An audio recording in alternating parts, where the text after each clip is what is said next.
Net পাড়ায় জোর গুঞ্জন, মামুনের নতুন স্ত্রীর সাথে তার পারিবারিক কলহ এখন চরমে। এমনকি বিষয়টি নাকি সাধারণ মনোমালিন্য থেকে মারাত্মক হাতাহাতি এবং গুরুতর আঘাতের পর্যায়ে রূপ নিয়েছে, যা নিয়ে ইতিমধ্যেই সোশ্যাল মিডিয়ায় তোলপাড় চলছে। এদিকে খবরটি জানাজানি হতেই নেটিজেনদের মাঝে বইছে সমালোচনার ঝড়।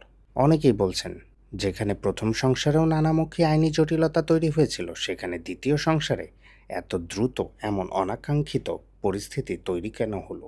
এই ঘটনার পর মামুনের সাবেক সঙ্গী লায়লার ভক্তরাও নানা মন্তব্য করছেন। তবে এই চাঞ্চল্যকর অভিযোগের পিছনে আসল সত্য কী, তা নিয়ে এখনও মামুন বা তার পরিবারের পক্ষ থেকে আনুষ্ঠানিকভাবে কোনো বক্তব্য পাওয়া যায়নি।